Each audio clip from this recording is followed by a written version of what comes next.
Olá, eu sou Carlota. A autora do artigo que lerei hoje é uma líder de igreja. Ela vê que sua parceira parece uma falsa líder que não faz trabalho prático. Ela quer relatar isso à liderança superior, mas hesita. No fim, decide se calar. Que preocupações estão por trás da sua incapacidade de relatar o problema? Como passa por todo esse processo? Ouçamos a experiência dessa irmã. Esse artigo se chama O que se esconde atrás da incapacidade de se manifestar. Em 2021, Kate foi eleita líder de igreja e juntas supervisionávamos o trabalho da igreja. Depois de algum tempo, descobri que Kate gostava de fazer as coisas sozinha. Quando ela não estava ocupada com o trabalho textual, ela raramente discutia ou se comunicava sobre o trabalho conosco. Assim, quase não cooperamos. Ela não participou dos projetos que a liderança superior quis que fizéssemos juntas. Numa mensagem, pediu que nós os realizássemos. Depois, descobri problemas no trabalho textual sob sua responsabilidade, pois não o acompanhava.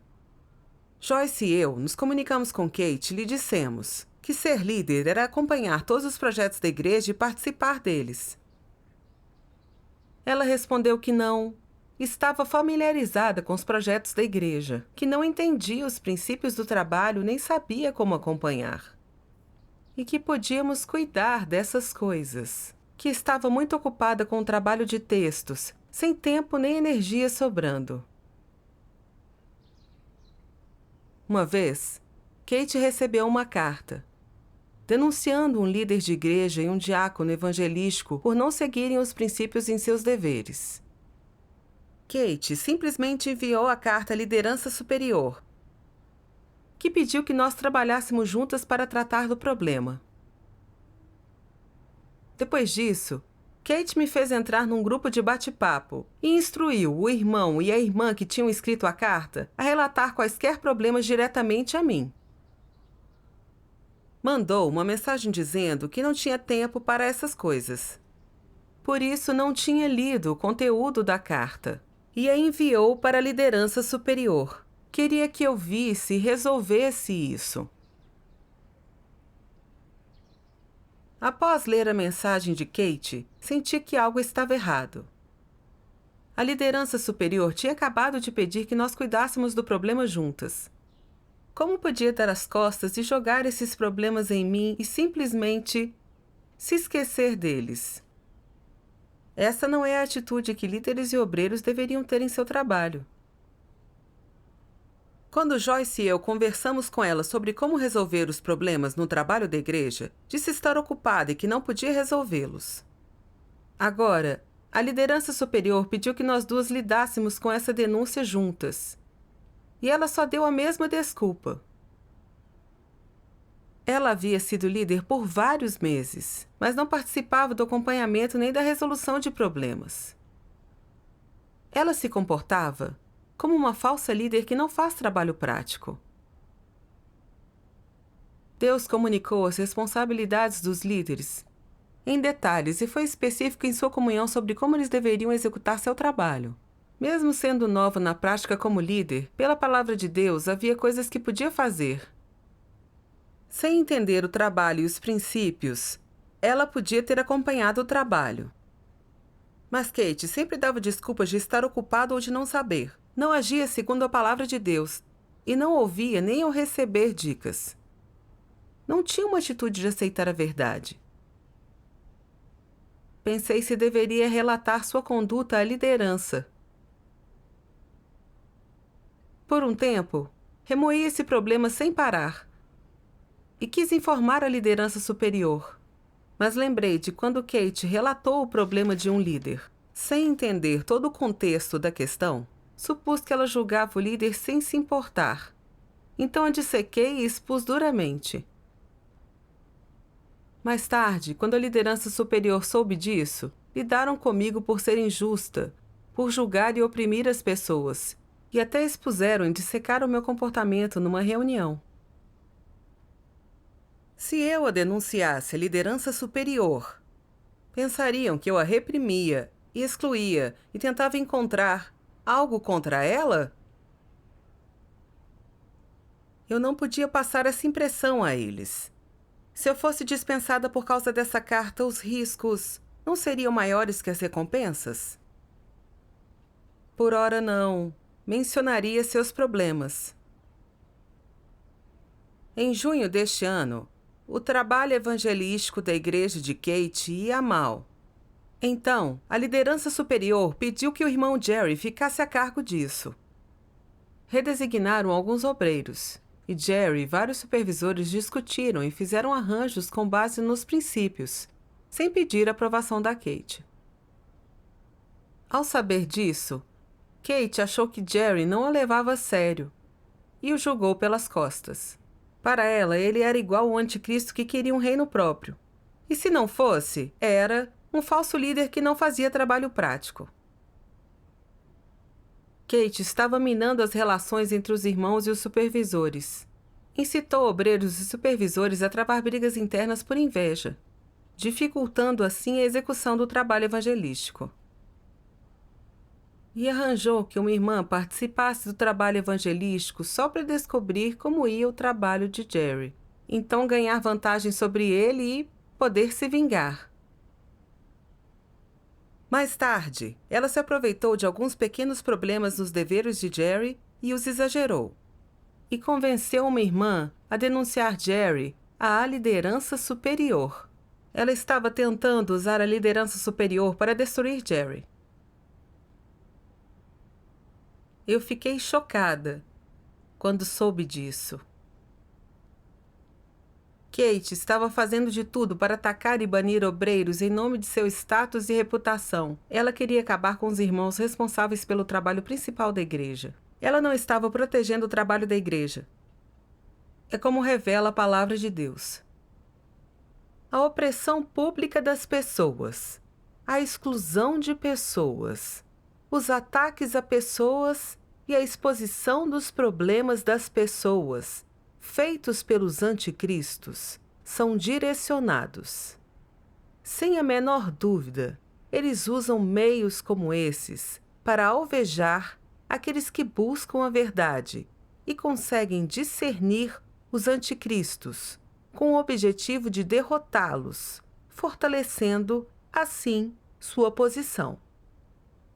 Atacar e excluir pessoas desse jeito é malicioso em qualidade. Há agressão em sua linguagem e em seu jeito de falar, exposição, condenação, difamação e calúnia maligna.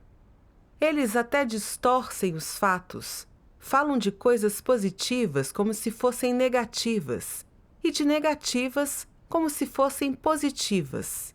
Trocar preto por branco e confundir certo e errado desse jeito realiza o objetivo dos anticristos de derrotar as pessoas e arruinar a reputação delas.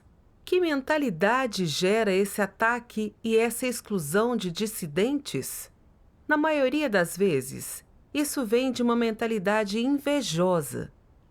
Num caráter cruel, a inveja traz um ódio forte e, como resultado de sua inveja, os anticristos atacam e excluem pessoas. Numa situação como essa, se os anticristos forem expostos e denunciados e perderem seu status, sua mente sofrerá um ataque. Eles não se submeterão nem ficarão felizes com isso, o que facilita ainda mais criar uma forte mentalidade de vingança. A vingança é um tipo de mentalidade e é também um tipo de caráter corrupto. Quando os anticristos veem que o que alguém fez os prejudica, que os outros são mais capazes do que eles, ou que as declarações e sugestões de alguém são melhores ou mais elevadas do que as deles, e todos concordam com as declarações e sugestões dessa pessoa, os anticristos acham que sua posição está ameaçada. Inveja e ódio surgem em seu coração e eles atacam e se vingam. Quando se vingam, geralmente, as pessoas desferem um golpe preventivo contra seu alvo. Elas atacam e derrubam as pessoas proativamente, até que a outra parte se submeta. Só então sentem que desabafaram. Quais outras expressões existem para atacar e excluir pessoas? Menosprezar os outros. Menosprezar os outros é um dos jeitos em que isso se expressa. Não importa quão bom seja o trabalho que você faz, elas ainda assim o menosprezarão e condenarão até você ficar passivo e fraco e não conseguir ficar firme. Então, elas ficarão felizes, pois alcançaram o objetivo delas. A condenação é uma parte do que significa menosprezar os outros? Sim. Como os anticristos condenam as pessoas? Eles fazem tempestade em copo d'água. Por exemplo, você fez algo que não foi um problema, mas eles transformam isso num escândalo para atacar você. Inventam todos os tipos de jeitos para jogar sujeira em você e condenar você, fazendo tempestade em copo d'água, de modo que os outros que estão ouvindo pensem que o que os anticristos dizem faz sentido e que você fez algo errado. Assim, os anticristos alcançaram o objetivo deles. Isso é condenar, atacar e excluir dissidentes. O que significa excluir? Significa, por mais correto que você seja em suas ações, e na verdade, os anticristos também sabem que você está certo, porque eles invejam e odeiam você, e intencionalmente tentam atacar você. Os anticristos dirão que o que você fez foi errado. Então, usarão as opiniões e falácias deles para derrotá-lo no debate, falando de um jeito convincente, para que todos que estão ouvindo sintam que o que eles dizem é correto e bendito. Então, todas essas pessoas ficarão do lado dos anticristos em oposição a você. Os anticristos usam isso para atacar você, para deixá-lo passivo e fraco e para ganhar a aprovação de todos. Com isso, eles alcançaram o objetivo de atacar e excluir os dissidentes. Às vezes, excluir dissidentes acontece na forma de debates face a face, ou, às vezes, julgando alguém, provocando controvérsias deliberadamente, difamando-os e inventando coisas sobre eles pelas costas. Por exemplo, se um anticristo quiser excluir um dissidente, ele falará sobre os erros dessa pessoa, envenenando o relacionamento entre o dissidente e as outras pessoas, fazendo com que as pessoas se afastem do dissidente e realizando o objetivo dos anticristos de isolar o dissidente. Então, encontrará uma oportunidade de usar informações prejudiciais contra o dissidente, até que ele seja derrotado e sua reputação seja arruinada. Na mente dos anticristos, isso é derrubar um competidor para que ele não ameace a posição dos anticristos. Deus revela as ações dos anticristos para proteger seu status e reputação, a fim de governar a igreja como um rei.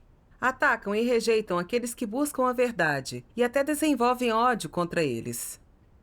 Quem busca a verdade os incomoda, por isso fazem tempestade num copo d'água, os julgam e atacam, para punir aqueles que buscam a verdade. Minam os buscadores da verdade para que possam deter o poder na igreja.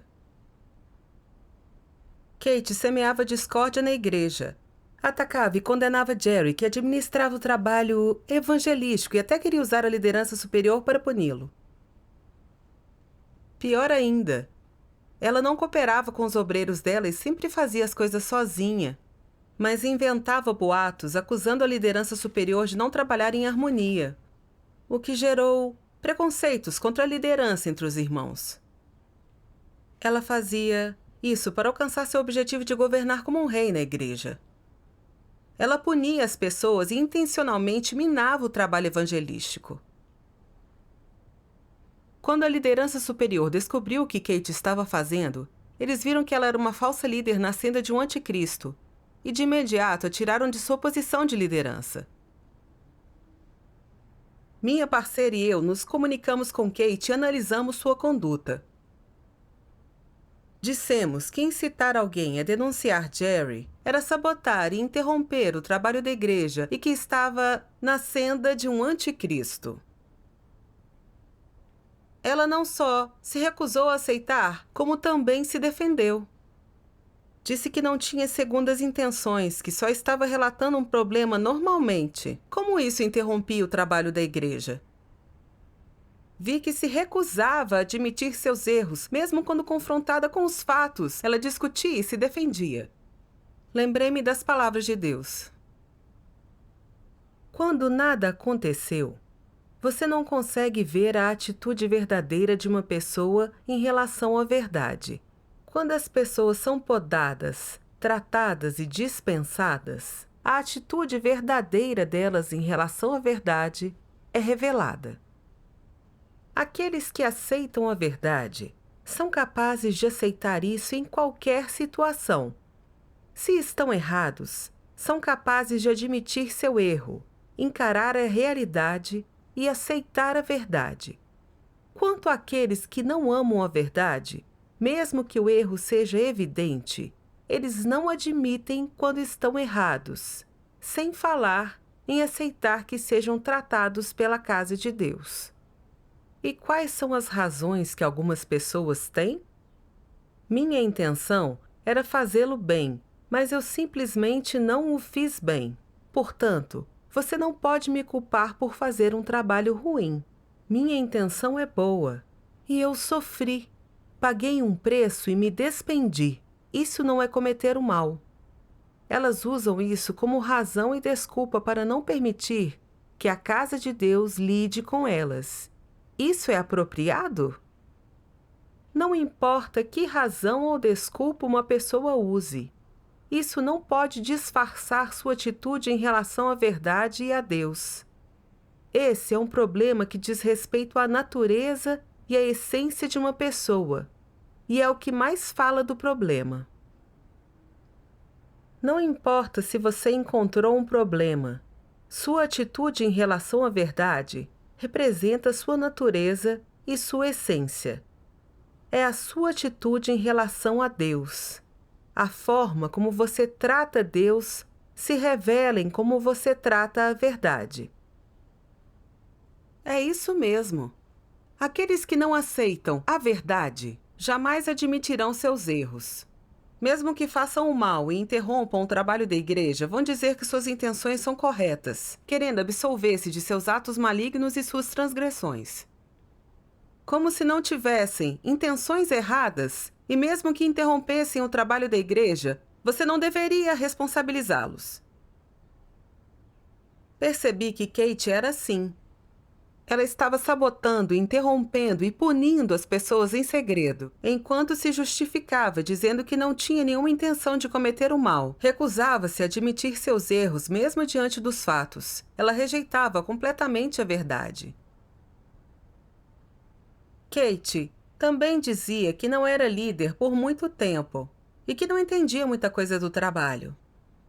Isso provava que, mesmo ciente das exigências de Deus para os líderes, ela não seguia a palavra de Deus. A liderança superior comunicou que todos deviam cooperar em harmonia, mas Kate não deu ouvidos e continuou fazendo as coisas sozinha, do jeito que queria. Seu comportamento mostrava que ela não aceitava nem se submetia à palavra de Deus, nem a coisas positivas.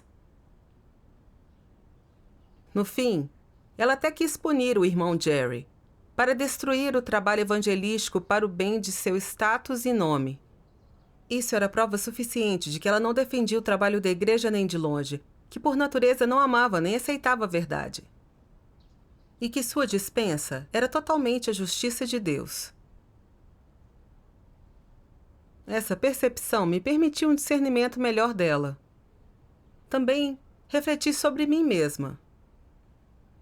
Antes, eu achava que Kate era uma falsa líder que não fazia trabalho prático e quis relatar seus problemas à liderança superior. Por que, então, eu desisti de fazer isso? Eu trouxe meu estado para diante de Deus em oração, pedindo que Ele me guiasse a entender meu problema. Li isto nas palavras de Deus. Algumas pessoas seguem a própria vontade quando agem. Elas violam os princípios e, depois que são podadas e tratadas, admitem, em mera palavra, que são arrogantes e que cometeram um erro apenas por não terem a verdade.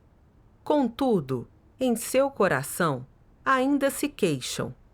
Ninguém mais se arrisca, só eu. E no fim, quando algo dá errado, eles empurram a responsabilidade para mim. Isso não é burrice minha? Da próxima vez, não posso mais fazer essa mesma coisa de me arriscar desse jeito. Prego que se destaca, acaba martelado. O que vocês acham dessa atitude? É uma atitude de arrependimento? Não. Que atitude é essa? Elas não se tornaram escorregadias e enganosas? Em seu coração elas pensam: sorte a minha que, dessa vez, não acabou em desastre. Gato escaldado tem medo de água fria, por assim dizer. Tenho que ter mais cuidado daqui para frente. Elas não buscam a verdade e usam sua mesquinhez e seus esquemas astutos para cuidar e tratar da questão. Elas podem ganhar a verdade dessa maneira? Não podem, porque elas não se arrependeram. A primeira coisa a ser feita ao se arrepender é reconhecer o que você fez de errado, ver onde você errou, a essência do problema e o caráter que você revelou. Você deve refletir sobre essas coisas e aceitar a verdade. Depois, praticar de acordo com a verdade. Somente essa é uma atitude de arrependimento. Se, por outro lado, você considera meios astutos exaustivamente, você fica mais escorregadio do que antes. Suas técnicas são mais espertas e ocultas, e você tem mais métodos para lidar com as coisas. Então, o problema não é tão simples quanto apenas ser enganador. Você está usando meios traiçoeiros e tem segredos que não pode divulgar. Isso é maligno. Você não só não se arrependeu, mas se tornou mais escorregadio e enganoso. Deus vê que você é excessivamente intransigente e maligno, que é alguém que admite superficialmente que estava errado e aceita ser tratado e podado, mas, na verdade, não tem a menor atitude penitente. Por que dizemos isso? Porque, enquanto esse evento acontecia ou na sequência, você não buscou a verdade e não praticou de acordo com a verdade. Sua atitude é a de usar as filosofias, a lógica e os métodos de Satanás para resolver o problema. Na verdade, você está se esquivando do problema e embrulhando-o num lindo pacote para que os outros não vejam nenhum vestígio dele, não deixando passar nada. No fim, você se acha bem esperto. Essas são as coisas que Deus vê, em vez de você ter refletido, confessado e se arrependido do seu pecado em face da questão que lhe sobreveio, para então buscar a verdade e praticar de acordo com a verdade. Sua atitude não é a de buscar a verdade nem de praticar a verdade, nem é uma atitude de submissão à soberania e aos arranjos de Deus, mas de usar as técnicas e métodos de Satanás para resolver seu problema. Você passa uma impressão falsa aos outros e resiste a ser exposto por Deus, e é defensivo e confrontador com relação às circunstâncias que Deus orquestrou para você. Seu coração está mais fechado do que antes e separado de Deus. Nesse caso, algum bom resultado pode derivar disso? Você ainda pode viver na luz apreciando paz e alegria? Não pode. Se você evitar a verdade e evitar Deus, você certamente cairá em trevas e gemerá e rangerá os dentes. Tal estado prevalece nas pessoas? Algumas pessoas admoestam a si mesmas com frequência dizendo: eu fui tratado dessa vez. Na próxima, preciso ser mais esperto e cuidadoso. Ser esperto é o fundamento da vida, e pessoas que não são espertas são imbecis. Se você está sempre se orientando e admoestando dessa forma, você chegará a algum lugar? Será capaz de ganhar a verdade? Se um problema lhe sobrevier, você deve buscar e entender um aspecto da verdade e ganhar esse aspecto da verdade. O que pode ser alcançado pelo entendimento da verdade? Quando entende um aspecto da verdade, você entende um aspecto da vontade de Deus. Entende por que Deus fez essa coisa com você, porque Ele faria tal exigência a você, porque Ele orquestraria circunstâncias para castigar e disciplinar você assim, porque Ele usaria tal assunto para podar e lidar com você, e porque você caiu, fracassou e foi exposto nessa questão. Se entender essas coisas, você será capaz de buscar a verdade e alcançará a entrada na vida. Se não entender essas coisas e não aceitar esses fatos, e insistir em opor-se e resistir a eles, em usar as próprias técnicas para se disfarçar e em encarar todos os outros e Deus com um semblante falso, você será eternamente incapaz de ganhar a verdade. As palavras de Deus revelam que, se aqueles que cometem erros não refletem sobre a raiz de seu fracasso nem buscam a verdade para resolver seu problema, mas temem ser tratados se cometerem outro erro, e começam a trapacear e a se proteger contra Deus quando os problemas ressurgem, essas pessoas têm um caráter enganoso e intransigente. Era assim que me comportava. No passado, sem entender a situação de Kate, eu a acusei de ser julgadora e a reprimi. Eu fui exposta e dissecada pela líder por isso. Mais tarde, reconheci meu caráter arrogante.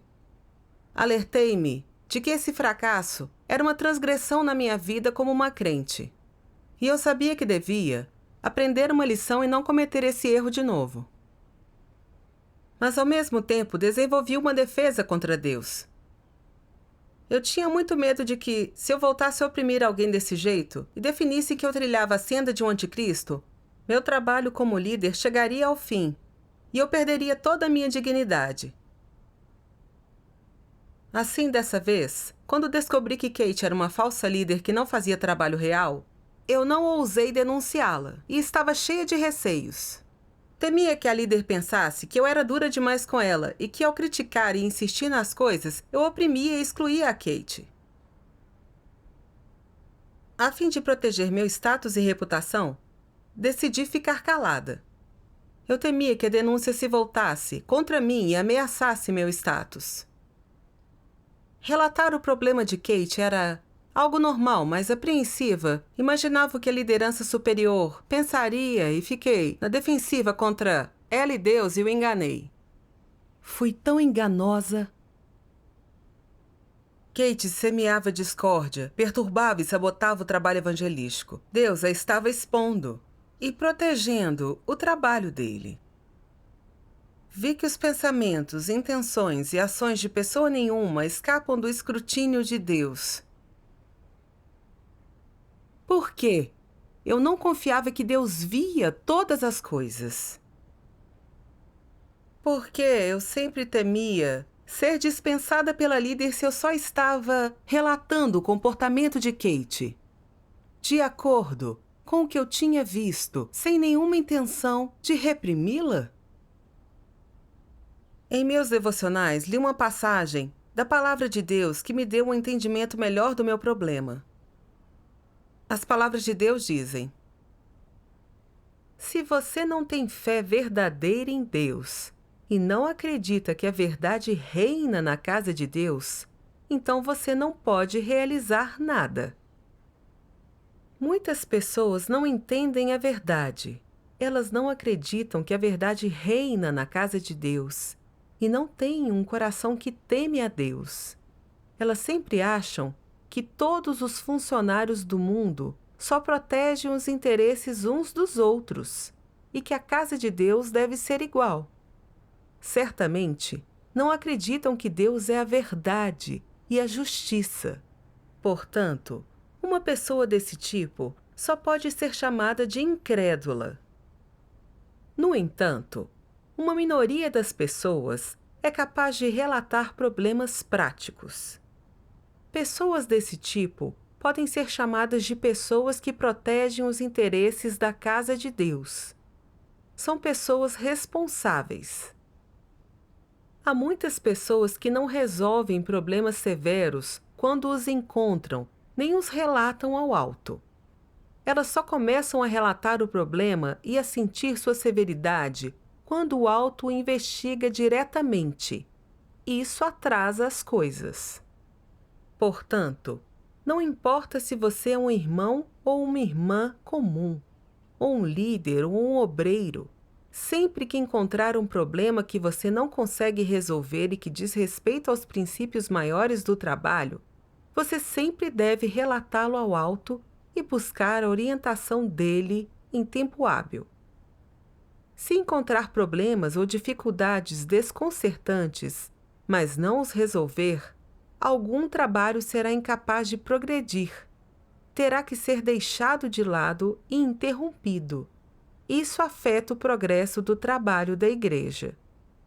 Portanto, quando surgem problemas que podem afetar diretamente o progresso do trabalho, eles devem ser revelados e resolvidos em tempo hábil.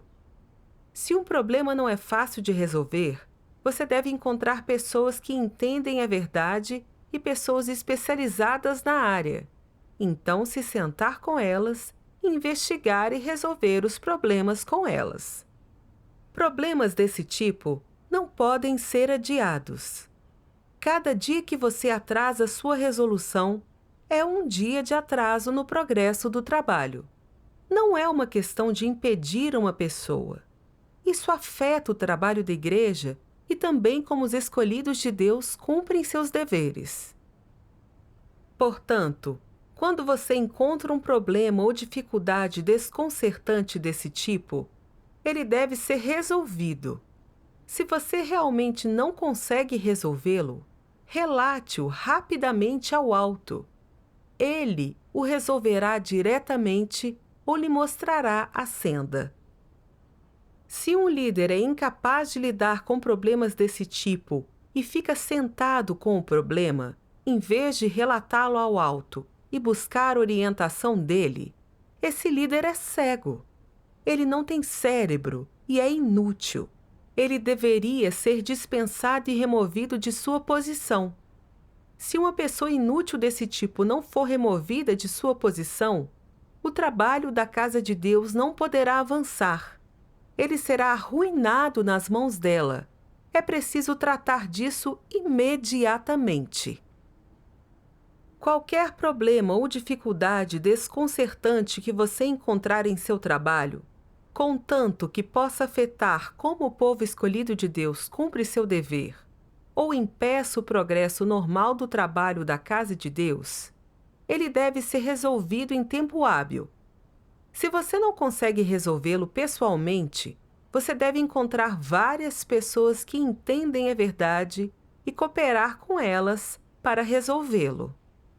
Se o problema não puder ser resolvido dessa forma, você deve pegar o problema e relatá-lo ao alto e buscar sua orientação. Essas são a responsabilidade e a obrigação dos líderes e obreiros. Ao ler a palavra de Deus, vi que mesmo tendo sido uma crente por anos e lido muito da palavra de Deus, minha fé em Deus era pouca e eu não entendia seu caráter justo. Eu não acreditava que a verdade reina na casa de Deus e ainda tinha dúvidas e cautela no coração. A igreja avalia e dispensa pessoas com base nos princípios da verdade, mesmo que alguém seja líder. Se ele não fizer trabalho real por um tempo, for desordenado no dever, fizer as coisas como quiser, ou não mudar nem depois de várias comunicações e tratamento, será transferido ou dispensado, não será protegido ou apoiado. A casa de Deus dispensa ou remove alguém com base em sua conduta constante no dever, e sua abordagem de Deus e da verdade também é levada em consideração. Essas coisas nunca são feitas arbitrariamente. Nos 2 últimos anos como líder, quando um problema aparecia no meu dever, meus líderes comunicavam a verdade, ajudando e dando dicas quando descobriam. Quando era sério, lidavam comigo, dissecando-me, para me ajudar a me entender. Quando reprimi Kate, porque não entendi a verdade e confiei em meu caráter arrogante, a líder não me dispensou por isso. Em vez disso, apontou meus problemas e deu uma chance de me arrepender. Kate foi eleita líder de igreja, mas nunca fez trabalho prático. Fez o mal, prejudicou o evangelismo, agiu como um anticristo. Seus superiores souberam disso e a dispensaram na hora. As coisas que eu tinha testemunhado e experimentado pessoalmente eram prova de que a verdade e a justiça reinam na casa de Deus. Mas eu achei que, se relatasse os problemas de Kate, pensariam que reprimi e excluí alguém talentoso e eles me demitiriam. Esse jeito de pensar era completamente errado. Eu era tão enganosa e carecia de fé verdadeira em Deus. Também vi que eu não sabia o que era defender o trabalho da igreja e o que era reprimir pessoas. Na verdade, se uma pessoa é identificada como falso líder que não faz trabalho real segundo os princípios, e se ela é denunciada para proteger o trabalho da igreja, e isso é feito com base nos fatos, não é inventado nem fabricado arbitrariamente, isso é defender os princípios e proteger o trabalho da igreja, não é opressão. Se suas intenções são a vingança ou a punição de alguém, se você julga ou condena uma pessoa porque não quer fazer o que você quer, ou ela se recusa a se submeter a seu status, e você distorce os fatos para armar para ela ou puni-la, isso é opressão. O comportamento de Kate que eu queria relatar era algo que testemunhei em minhas interações com ela. A denúncia não vinha do nada, nem de um ato de vingança. Era porque eu queria relatar problemas e impedir danos ao trabalho da igreja. Isso era proteger o trabalho da igreja, não era reprimi-la nem puni-la. Além do mais, uma das responsabilidades de um líder é relatar e buscar orientação prontamente sobre as dificuldades encontradas no trabalho. Atualmente, nenhum de nós entende a verdade. Ao encontrar muita confusão e dificuldade no nosso trabalho, coisas que não entendemos, ou gente que não discernimos bem, deveríamos relatar isso prontamente à liderança superior. Isso vale em especial para quem tem trabalho importante. Só porque uma pessoa é um líder ou está supervisionando um projeto, isso não significa que ela é apta.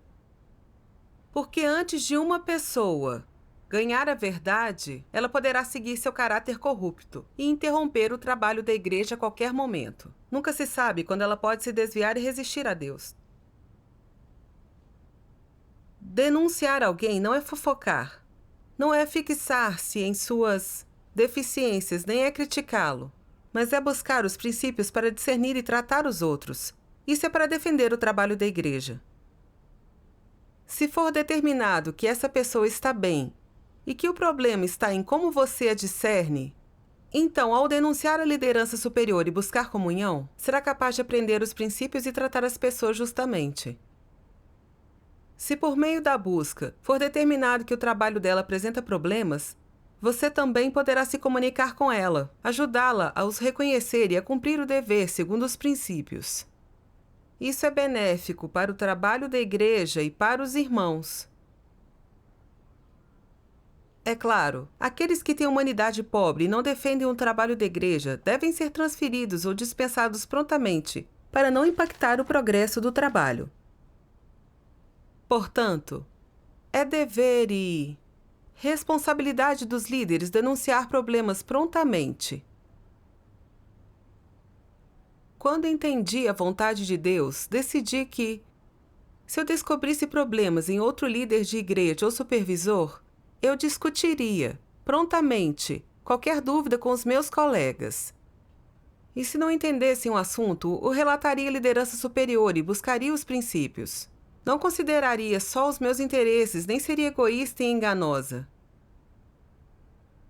Não demorou e descobri que minha parceira, a irmã Jane, não entendia os princípios em seu dever, que ela se fixava em problemas banais e atrasou o progresso no trabalho de vídeos. Quando a liderança superior perguntou por que o ritmo do trabalho de vídeos tinha diminuído, eu relatei os problemas de Jane de acordo com os fatos. Então eles comungaram alguns princípios para cumprir esse dever, dando-nos uma senda mais clara. E o ritmo do trabalho de vídeos aumentou bastante. Ao ver esse desfecho, tive um senso de paz profunda e senti a alegria de praticar a verdade. Por meio dessa experiência, ganhei algum entendimento do meu caráter corrupto e por que eu não ousava fazer uma denúncia. Vi que eu era egoísta e enganosa demais, que eu prezava demais meu status. Só para proteger meus interesses, temia denunciar um problema e ser acusada de oprimir uma pessoa talentosa. Foi a orientação da palavra de Deus que me permitiu conhecer meu caráter corrupto, corrigir meu pensamento e minhas perspectivas erradas e ganhar uma senda de prática. Graças a Deus. Aqui termina o artigo de testemunho de hoje. Obrigada por assistir. Até a próxima!